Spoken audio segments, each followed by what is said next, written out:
war room of Nexus AI Technologies erupted in chaos as every monitor flashed crimson warnings.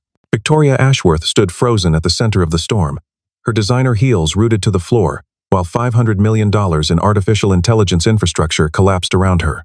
Board members flooded her phone with demands, investors threatening to pull funding by morning. Her elite engineering team shouted over each other, fingers flying across keyboards that mocked their desperation. In that precise moment of maximum catastrophe, the door swung open to reveal Evan Parker pushing his janitorial cart, his 6-year-old daughter's face glowing on the phone propped against his cleaning supplies. Victoria's composure shattered. She spun toward the intruder with volcanic fury, every ounce of terror transmuting into rage. "You understand any of this?" She spat, gesturing at the cascading failure. "This is for people with actual brains." The room erupted in nervous laughter, but when Victoria demanded Evan identify the error, expecting stammering apologies, he quietly described the exact flaw in the core logic architecture. Silence crashed through the room.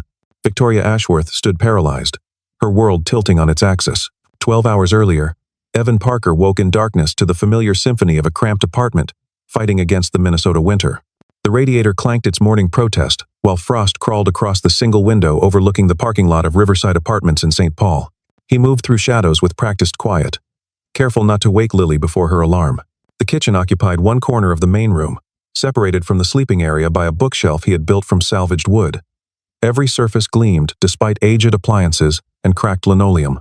Evan had learned that dignity lived in details, in how a man kept his space when the world assumed he had surrendered. He started the coffee maker, a thrift store find requiring a specific sequence of button presses, then pulled eggs and bread from a refrigerator decorated with Lily's artwork. Stick figures holding hands dominated most drawings, always a tall one and a small one beneath yellow suns or inside houses with triangular roofs. No mother figure appeared in any of them.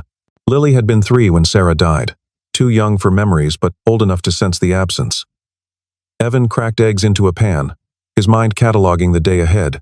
Morning shift at Nexus AI Technologies, then a 4-hour gap before his evening delivery route. In between, he would pick Lily up from after-school care and help with homework at the public library. The stack of bills on the kitchen table caught the first gray light of dawn. Medical debt from Sarah's final months, when insurance covered less while the hospital demanded more. Student loans from his abandoned doctoral program, deferred but never forgiven. Evan had done the math countless times, knew exactly how many years of double shifts lay between him and solvency. He never complained because complaint required energy better spent elsewhere, and because Lily needed a father who moved forward. She appeared in the doorway as he plated the eggs, blonde hair tangled from sleep, clutching the stuffed elephant that had belonged to her mother. At 6 years old, Lily possessed her father's quiet intensity and her mother's stubborn optimism. She climbed onto her chair and studied the eggs with exaggerated seriousness before declaring them acceptable. Evan poured himself coffee, savoring these minutes before the world demanded its pound of flesh. "Can I come to work with you today?" Lily asked, as she asked every morning. School made this impossible, but she persisted. Evan reminded her about Mrs. Henderson's class and her reading assignment. Lily sighed theatrically, then brightened. "But you'll call me when you're cleaning? So I can see the big computers?" This had become their ritual. A FaceTime connection during his lunch break. He would show her the gleaming corridors of Nexus AI, and she would pretend her father worked in a spaceship. Before leaving, Lily insisted on helping prepare his janitorial cart. She had decorated it herself over the past year, adding stickers of stars and rockets and cartoon animals. "So everyone knows you're special," she had explained. Now she selected a new sticker, a golden sun with a smiling face, and pressed it onto the cart's handle. Evan knelt to accept her hug, breathing in strawberry shampoo, storing this moment against the hours ahead. What no one at Nexus AI suspected was that Evan Parker had once stood on the other side of the divide. 7 years ago, he had been a third-year doctoral candidate in machine learning at UC Berkeley, his dissertation research earning attention from labs across Silicon Valley. His papers on recursive learning architectures had been cited in major journals. Sarah had been finishing her own degree in educational psychology, and they had built a life of books and dreams. Then the pregnancy, then the diagnosis 3 months later, then the brutal algorithm of aggressive cancer meeting failing treatments. Evan took leave that became permanent, his career dissolving into caring for his wife and infant daughter. After Sarah's death, he had no savings, no support, and a child who needed him present. The janitor job had been temporary. 3 years later, he was still pushing the same cart, still invisible. The emergency began at 2:43 in the afternoon. Evan was cleaning the executive floor when alarms started screaming. a digital shriek accompanied by flashing screens in every office. He watched through glass walls as engineers sprinted toward the main war room, their faces tight with panic. Curiosity pulled him along, pushing his cart into a corner near the entrance, where he could observe without obstructing. The scene inside resembled a disaster film, dozens of people shouting while monitors displayed cascading error messages in aggressive red. Victoria Ashworth commanded the center, her voice cutting through noise with practiced authority. Evan recognized her from company newsletters, the youngest CEO in Nexus AI's history. A tech prodigy who had built the company's flagship product from her Stanford dorm room. In person, she seemed smaller but far more intense, a compressed star burning with frantic energy.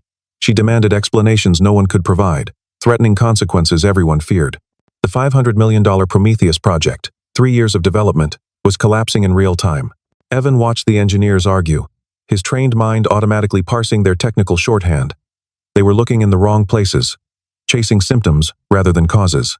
The error pattern pointed clearly to a recursive loop failure, something he had written about extensively during his Berkeley years.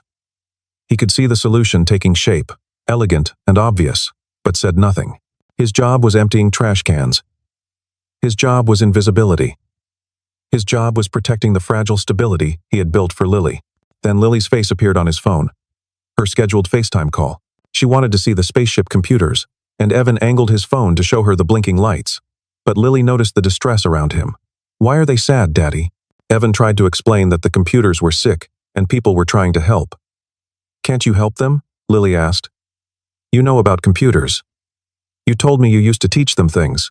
The engineers nearby overheard, their attention snagging on the absurdity of a janitor's daughter suggesting he could solve their problem. Laughter rippled through the room, cruel and exhausted. Victoria seized on this moment, turning her frustration toward an easy target. She crossed to where Evan stood with his cart, her designer suit immaculate, her eyes holding the particular contempt that power reserves for powerlessness. "Your daughter thinks you can help?" Victoria's voice carried through the suddenly quiet room. "By all means, enlighten us. What do you see when you look at this screen?" She gestured toward the central monitor, expecting stammering embarrassment. Evan looked at the screen. The recursive loop failure screamed at him from error logs, clear as a misspelled word.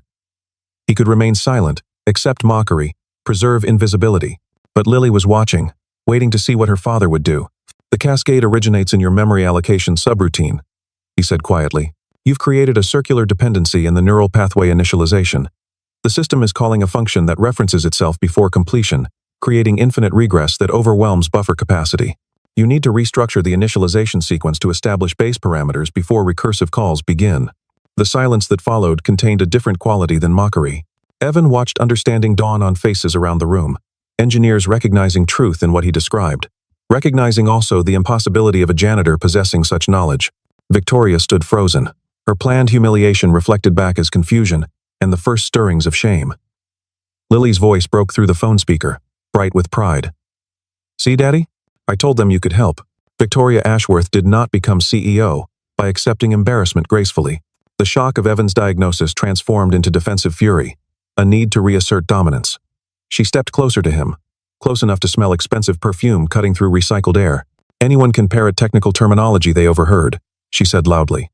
"Actually fixing complex systems requires expertise that takes decades to develop." Her eyes swept the room, gathering allies among senior engineers who resented a janitor showing them up. "If you're so confident, why don't you prove it? Fix the system yourself." The challenge hung like a thrown gauntlet. Evan recognized the trap, either refuse and confirm his place as pretender, or try and fail more dramatically.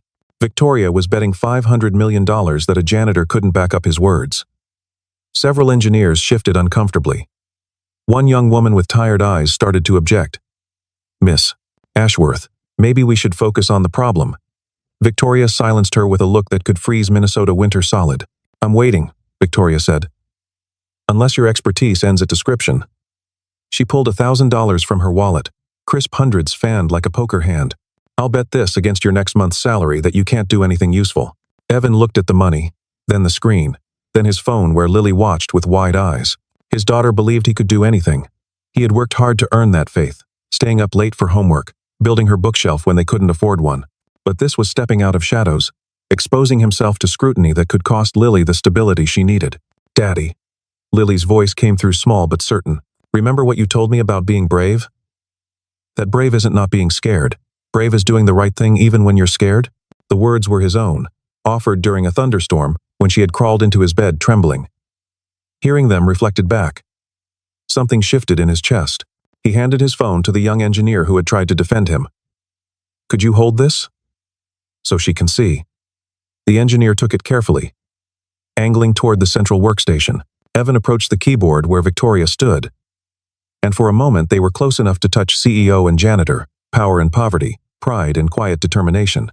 "I'll need access to the core architecture," Evan said, his voice carrying no challenge, only calm professionalism. Victoria hesitated, then gestured sharply at a senior engineer to provide credentials. The login screen gave way to dense walls of code, millions of lines representing years of development. Evan's fingers found the keyboard with muscle memory, the particular rhythm of coding that had once been natural as breathing. He navigated through directory structures with swift efficiency. Past interface code to the neural network's core initialization routines, engineers leaned forward, watching a janitor move through their life's work with unsettling confidence. Victoria maintained position beside him, arms crossed, face set in determined skepticism. The flaw revealed itself exactly where Evan predicted, buried in a recursive function referencing variables not yet instantiated. He could see how it happened, an optimization attempt creating elegant circular dependency, the kind of error that looked correct until traced through multiple iterations. 3 lines needed to change, 3 lines out of millions. He made modifications with precise keystrokes, restructuring initialization to establish base parameters before any recursive calls began. "Enter when ready," Victoria said, her voice betraying first cracks of uncertainty. Evan verified his changes, then pressed the key. Monitors flickered. Error messages began disappearing, replaced by cool blue of successful processes. Status indicators shifted from red to amber to green in a cascade sweeping across the war room, like dawn breaking over mountains. Somewhere in the building's depths, servers that had been screaming in digital agony settled into harmonious operation. The war room erupted. Engineers shouted and embraced, releasing hours of tension in one explosive moment. The young woman holding Evan's phone jumped up and down, exhaustion forgotten. On screen, Lily clapped her hands with delighted pride, but Evan barely noticed celebration. His attention remained fixed on Victoria, watching her face cycle through shock, disbelief, and something darker, the first recognition of what she had done. She stared at green status lights, as if personally betrayed. The $1,000 remained clutched in her hand, forgotten props from drama that hadn't followed expected script. Around her, people praised the janitor who had saved their project, their jobs, their company's future. Victoria Ashworth, who had built Nexus AI through sheer brilliance, had just been publicly outperformed by a man who emptied her trash cans. "Run full diagnostics," she ordered, voice carefully controlled. "I want verification from every department that systems are stable." The command reasserted authority, reminded everyone who held power regardless of who had performed a miracle. Engineers scattered to stations, but eyes kept returning to Evan, who had stepped back and now stood quietly beside his decorated cart. The diagnostics took 20 minutes, during which Evan waited in patient silence, while Victoria paced and engineers whispered. When results appeared, the room fell quiet again. Not only had Evan's fix resolved the cascading failure, but his restructured initialization had improved overall system efficiency by 15%. Processes requiring 12 seconds now completed in 10. Memory usage dropped by nearly 20%. The janitor had not merely saved their project, he had made it significantly better. Victoria read the numbers 3 times, certain there must be error. But data held firm under every analysis. A janitor had walked into her war room and casually outperformed her entire engineering department. A man she had publicly humiliated possessed skills that apparently exceeded her own. The senior engineer who had provided credentials approached Evan with undisguised awe. Where did you learn to?" He couldn't complete the question, couldn't bridge the gap between janitor and virtuoso. Evan offered a slight shrug. "Lucky guess. Sometimes fresh eyes help." But modest words convinced no one. Engineers had spent years developing Prometheus, lived inside its code, and none had seen what Evan saw in moments. Victoria watched the exchange. Expression unreadable. The $1,000 had disappeared back into her wallet. Bet unfulfilled by mutual unspoken consent. When Evan retrieved his phone, told Lily he would call after work, Victoria made no move to stop him. She simply watched as the janitor collected his cart and wheeled it toward the door, as if nothing remarkable had happened. Victoria remained in her office long after most staff went home, staring at personnel files on her laptop. Evan Parker, employee number 7,442, hired 3 years ago for janitorial services. No listed education beyond high school. The file contained nothing explaining what she had witnessed. She began searching beyond company records, driven by need to understand that felt almost physical. The first hint came from an old Berkeley alumni newsletter, a brief mention of promising doctoral candidates in machine learning. Evan Parker had published 4 papers in peer-reviewed journals before completing his 3rd year, an exceptional rate attracting attention from major tech firms. Victoria found breadcrumbs scattered across academic databases. Conference presentations, citation records, a dissertation proposal reviewers called groundbreaking, then nothing. Abrupt end to stellar career. Coinciding with dates, that deeper search connected to an obituary for Sarah Parker, beloved wife and mother, taken too soon. Victoria sat in darkness as the full picture assembled itself. The janitor cleaning her floors had once been a rising star in her field. The man she had publicly humiliated possessed expertise matching or exceeding her own. He had abandoned everything: education, career, future to care for dying wife and motherless daughter. He had fallen from academic heights to service work invisibility without complaint, bitterness, or desire for recognition. She thought about Lily's face on the phone, absolute confidence declaring her father capable of anything. She thought about Evan's quiet dignity facing mockery. His refusal to defend himself, even holding knowledge to devastate attackers. What kind of man possessed such brilliance and chose to hide it? Could suffer such loss and emerge with kindness intact? Something shifted in Victoria's chest. Unfamiliar sensation she eventually identified as shame. She had built her career on certainty of superiority, assuming success proved worth, and failure proved its absence.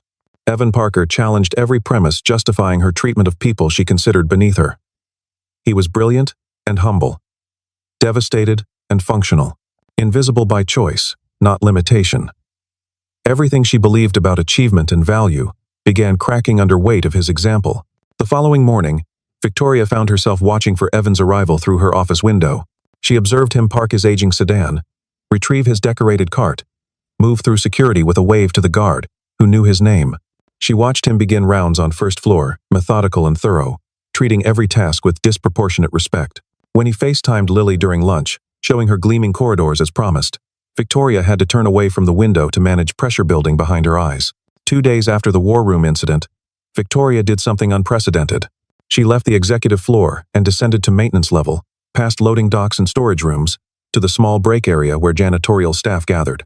Evan sat alone at a scarred table, eating a homemade sandwich, reading a paperback with cracked spine.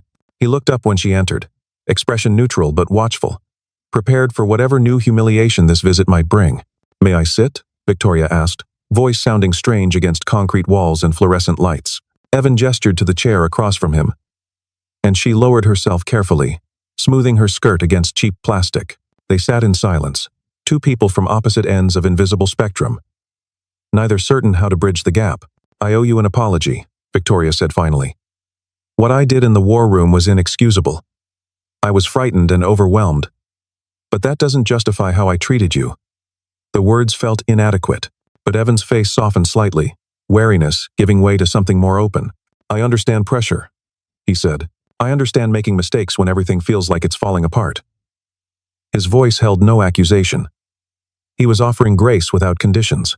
Victoria found herself telling him about board members calling for resignation, investors threatening to pull funding, 3 years poured into Prometheus. She spoke about isolation of leadership, impossibility of showing weakness. Evan listened with quiet attention, asking questions that drew out truths she had never spoken aloud. By conversation's end, she had shared more with this janitor than with anyone in years. "Your daughter," Victoria said as time wound down. "She clearly believes in you completely." Evan's face transformed at Lily's mention, guarded professional disappearing into pure paternal warmth. "She's the reason I get up every morning. Everything else is just details." Victoria nodded slowly, recognizing a priority system she had never considered, where success meant something entirely different than market share. A new crisis emerged 3 days later, potential security vulnerability, exposing client data. The engineering team mobilized, but initial assessments proved inconclusive.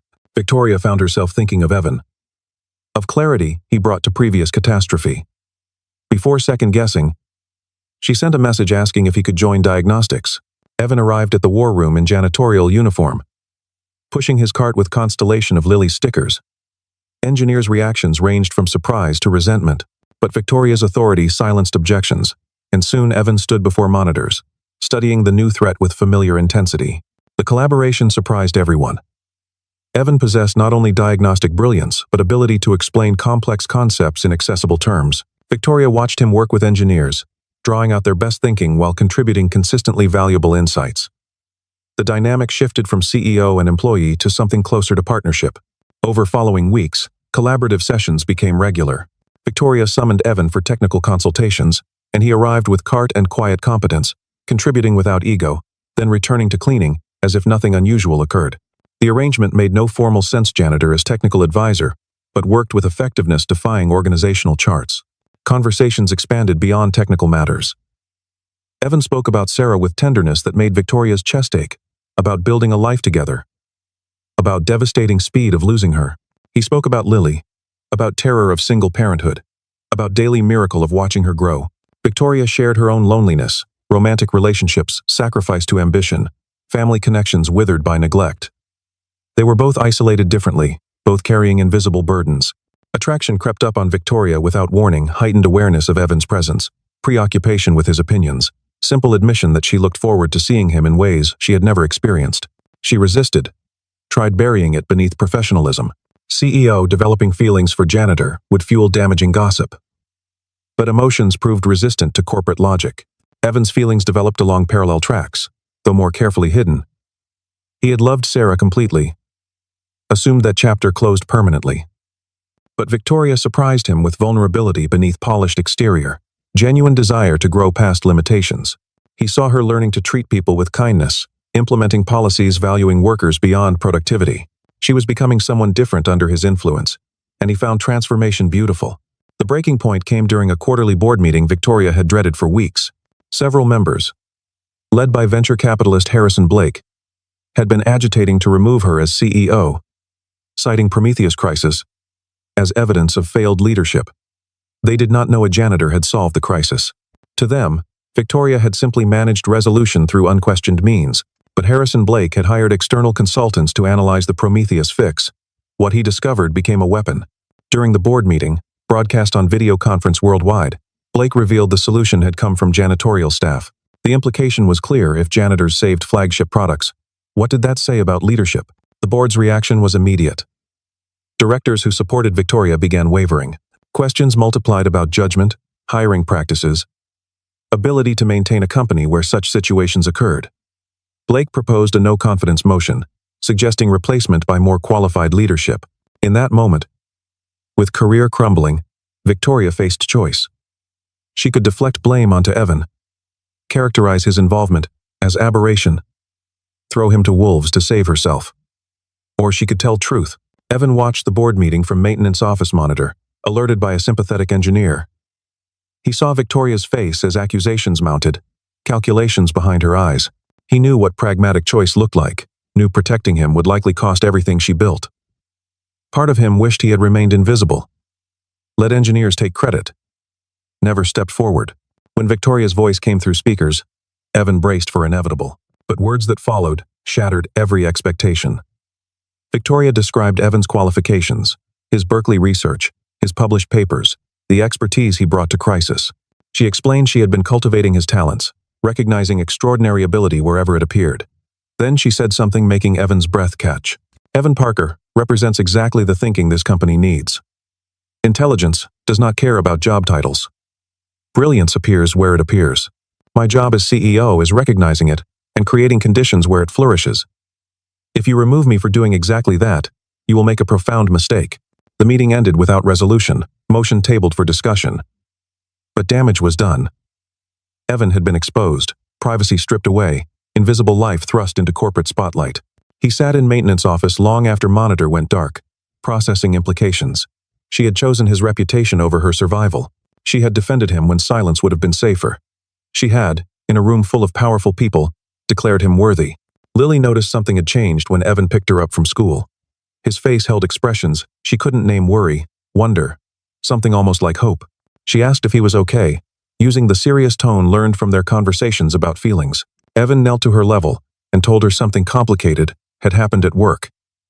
That people knew now about his special computer skills. That things might be different. Different good or different bad? Lily asked.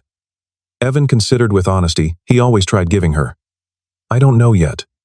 But whatever happens, we'll figure it out together. That's what we do. Lily nodded solemnly, accepting this answer with trust she had always placed in him. Then she hugged him tight. I'm glad they know you're smart, Daddy. Now they can see what I see. The fallout continued over following days. The story leaked beyond Nexus AI, picked up by tech journalists hungry for unusual narratives. Media requests flooded communications. Evan found himself photographed in parking lots, quoted in articles he never agreed to. Invisibility cultivated for years evaporated in heat of public attention. Victoria called him to her office on a rainy Thursday evening. She looked exhausted, strain evident in shadows under her eyes. But when she saw him, something in her face relaxed. As if his presence provided comfort nothing else could match. They sat together watching rain streak floor-to-ceiling windows, city lights blurring into impressionist patterns. I'm sorry, Victoria said. I never intended for your privacy to be compromised like this. Evan shook his head slowly. You were protecting yourself. And me. I understand why you did what you did. But Victoria leaned forward, eyes intense with something like desperation. I wasn't just protecting you professionally, Evan. These past weeks, working with you, talking with you, I felt things I didn't know I was capable of feeling. The confession hung between them, vulnerable and terrifying. Evan thought about Sarah, about years of solitary grief, about walls built to protect himself and Lily from further loss. He thought about Victoria's transformation, genuine kindness emerging from beneath corporate armor. He thought about what Lily would want, her endless questions about whether Daddy would ever find someone to love him. I have feelings too, he said quietly. Feelings I wasn't looking for. But I have to think about Lily first. Anything between us has to include her. Has to be good for her. Victoria nodded immediately, face showing no disappointment. I would never expect anything else. Lily is part of who you are. I want to know her, to be good to her, to earn whatever place she might allow me. They talked until rain stopped and sky lightened, sharing fears and hopes and tentative outline of future neither had imagined. When Evan stood to leave, Victoria caught his hand, first physical contact beyond professional handshakes. The touch sent electricity through both of them, a promise of connection transcending impossible circumstances. The introduction of Victoria to Lily happened on a Sunday afternoon in the park near Evan's apartment. Victoria arrived, dressed more casually than Evan had ever seen, jeans and simple blouse, looking nervous in ways making him want to protect her. Lily studied the visitor with intense scrutiny, noting how this woman looked at her father, the careful respect in her posture, the genuine smile reaching her eyes. Are you Daddy's friend? Lily asked directly. Victoria knelt to the little girl's level, designer jeans pressing into playground mulch without apparent concern. I hope I can be. Your daddy has told me so much about you. He says you're the bravest person he knows. Lily considered this, glanced at Evan for confirmation. He nodded slightly, and something in her expression shifted from wariness to cautious welcome. They spent the afternoon together, pushing Lily on swings, sharing ice cream, watching Lily demonstrate monkey bar skills with proud intensity. Victoria proved unexpectedly adept at engaging a 6-year-old, asking interesting questions, listening with genuine attention. By sunset, Lily had declared Victoria acceptable significant approval. The board reconvened 2 weeks later to vote on Blake's no-confidence motion. In intervening time, several things changed calculations significantly. Media coverage generated overwhelming positive attention, framing Nexus AI as organization, recognizing talent regardless of background. Applications tripled, client inquiries doubled. Prometheus exceeded every benchmark. Victoria had quietly negotiated with keyboard members, securing support. When the vote came, the motion failed decisively. Harrison Blake resigned the following day. His power play having backfired, Victoria emerged stronger than before. Position secure and reputation enhanced. She immediately announced new initiative, a program identifying and developing hidden talent within support staff. Evan would lead it. The wedding took place 1 year later. In the garden of a historic inn outside St. Paul. Autumn leaves, providing a canopy of gold and crimson. The guest list remained small by design people who actually mattered. Engineers mixed with neighbors from Evan's apartment complex. Worlds of wealth and working class finding common ground. Lily served as flower girl, her dress a confection of white tulle she had helped Victoria select during a shopping trip, cementing their bond. She walked the aisle with exaggerated solemnity, scattering petals with precision of a 6-year-old performing sacred duty. When she reached front, she took place between the 2 adults who would now be her parents, face glowing with happiness needing no translation. Victoria's vows spoke of transformation, of the janitor teaching her that brilliance came in unexpected packages and kindness mattered more than power. She promised spending her life learning from him, growing with him, building family valuing character over credentials. Her voice broke several times, but she pushed through, determined to say everything she felt. Evan's vows were simpler, quieter. He spoke of Sarah, of love they shared, and the daughter she gave him. He spoke of years walking alone, certain his heart had closed permanently, and he spoke of Victoria, the fierce, frightened, formidable woman who challenged his assumptions about second chances. You gave me a home when I thought I would never have one again. You became family when I thought our family was complete. Everything I am belongs to you and Lily now. Lily held up a sign she had made herself. Letters wobbling but legible. Finally, I have a family. Guests laughed through tears, mixture of humor and heartbreak marking truest moments of human experience. Evan lifted his daughter into his arms, and Victoria stepped into the embrace, three people becoming one unit in autumn light. As party wound down and guests departed, Evan and Victoria found themselves alone on the inn's terrace, stars emerging above darkened garden. Lily had fallen asleep inside, exhausted by excitement. Flower girl dress, rumpled, and perfect. They stood together in quiet, hand in hand, watching breath form clouds in cooling air. I never expected any of this, Victoria said softly. A year ago, I was certain I knew what my life would look like, alone at the top, successful by every metric that mattered. I had no idea how wrong I was about what mattered. Evan squeezed her hand. He had carried his own certainties, his own limitations, his own conviction that certain doors had closed permanently. Lily asked me something yesterday, he said. She wanted to know if she could call you Mom. I told her she needed to ask you herself, but I wanted you to be ready for the question. Victoria's face crumpled and rebuilt itself in span of a breath. I would be honored, she whispered. I would be so honored. Inside, Lily stirred, some instinct rousing her at the moment her future was being decided. She stumbled onto the terrace in wrinkled dress, rubbing eyes against darkness, then spotted her father and new stepmother silhouetted against stars.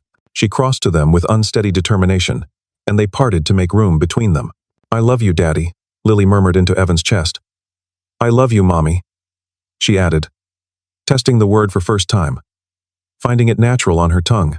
Victoria made a sound neither laugh nor sob, but somehow both, arms tightening around the little girl who had just given her life's greatest gift. They stood together in darkness, the janitor and CEO and the child who believed in them, both watching stars wheel overhead in eternal patterns. Behind them, inn windows glowed with remnants of celebration. Ahead, a future stretched that none could have predicted but all had chosen. In language of family, redemption, and love transcending every artificial boundary, they had found their way home.